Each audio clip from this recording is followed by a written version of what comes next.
Hello and welcome. Are you ready to practice your English listening?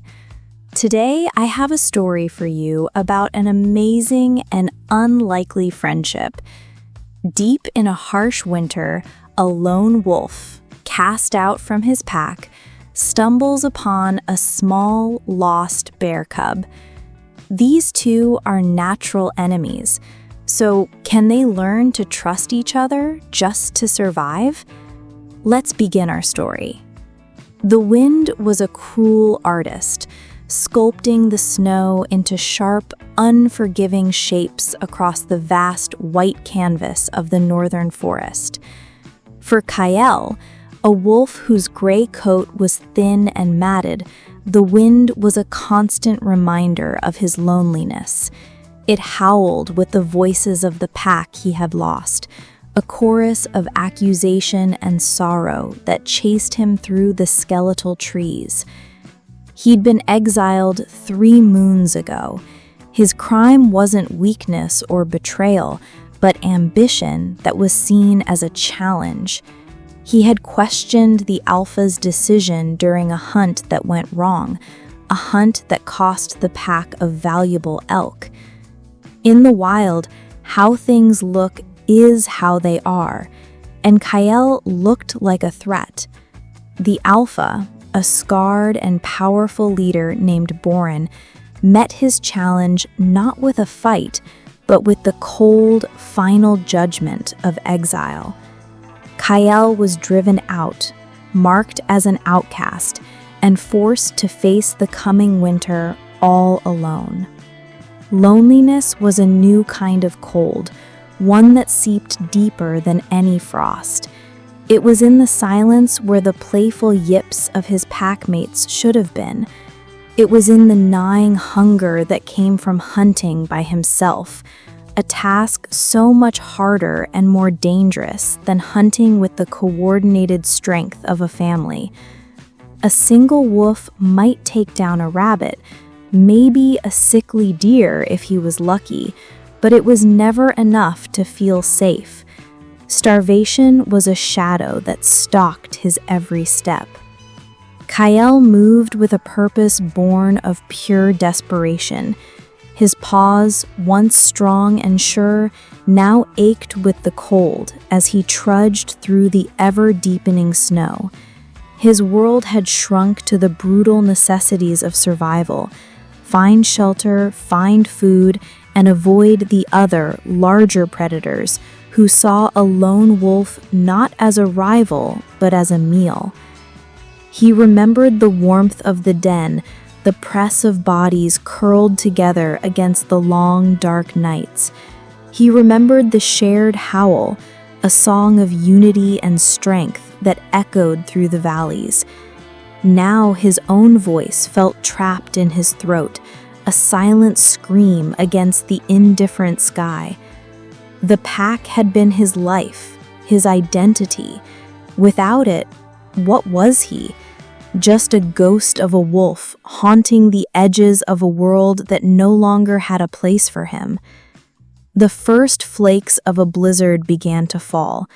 They were small and innocent at first, just dusting his gray fur with white. But Kyle knew the signs. He lifted his nose to the wind, smelling the heavy moisture, feeling the sharp drop in temperature. This wasn't just a snow shower. This was a monster of a storm, the kind that could bury the world and freeze the breath in your lungs. Panic, cold and sharp, cut through his weary hunger. He needed to find shelter, and he needed to find it now. Hollow logs were too exposed, shallow overhangs too weak. He needed something that could survive the fury of the coming storm, a place to wait out the white darkness about to descend. Driven by a primal fear, he pushed his tired body harder, plunging through snowdrifts that rose to his chest.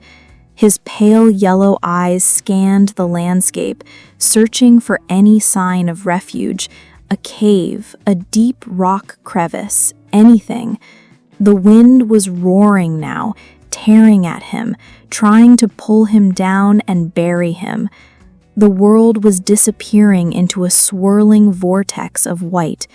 For the first time, Kyle truly believed he might not survive the night.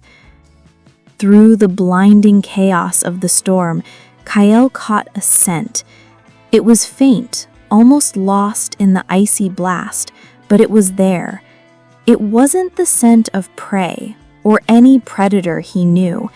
It was something else, something young and afraid.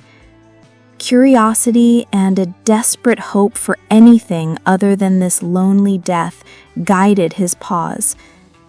He followed the scent to a cluster of ancient, snow-laden pines whose thick branches gave him a little relief from the wind. There, huddled at the base of the largest tree, was a small, dark shape. It was just a ball of fur, trembling violently in the bitter cold. As Kyle crept closer, he saw what it was: a bear cub. Instinct screamed at him: bear, enemy, a creature whose mother could be nearby, a ferocious, deadly protector. A lone wolf stood no chance against an adult bear. He froze, his body tensing, ready to run. He scanned the area, his ears swiveling, his nose twitching, trying to catch the mother's scent. But there was nothing, only the scent of the cub, small and afraid, and the overwhelming, sterile smell of the storm.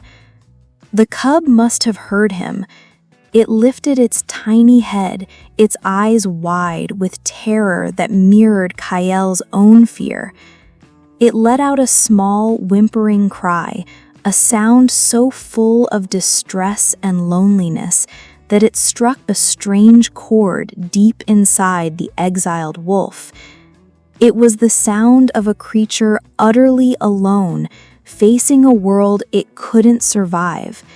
It was a sound Kyle understood in his very bones. He took another cautious step closer. The cub didn't try to run. It was too small, too weak, too cold. It just watched him, its body shaking. Kyle could see it was impossibly young, its fur still fluffy and soft. It should have been in a den, sleeping beside its mother, safe from the winter's rage. Something must have happened. It must have wandered off, or its mother had been taken. Kyle was trapped between his wolf instincts and this strange new feeling. His gut told him to leave, to find his own shelter, to not get involved with a natural enemy. But the storm was getting worse with every second. Leaving the cub here meant leaving it to die. Its pleading whimpers were already being swallowed by the wind. He looked at the shivering cub, then at the wall of white that was the world around them. In that moment, the cub wasn't an enemy. It was just another being abandoned to the cruelty of the wild. Kyle's own loneliness felt less like his own personal curse and more like a shared condition. He was alone. The cub was alone. The storm was their common enemy. Slowly, deliberately, he lowered his body, crawling on his belly to show he wasn't a threat. The cub watched his slow approach, its fearful eyes never leaving him. He stopped a few feet away. He was a wolf, and it was a bear. The laws of the forest had drawn a clear line between them, but tonight, in the heart of this blizzard, those laws seemed to mean nothing. Survival was the only law that mattered now. And as he looked for a place to shield himself, he realized the small hollow at the base of the giant pine, right where the cub was shivering, was the best shelter around. The space at the base of the tree was barely a shelter. It was a small indentation, shielded from the worst of the wind by the massive trunk and a curtain of low-hanging branches. It wasn't a real cave, but it was better than nothing. There was room for one wolf or one small bear cub,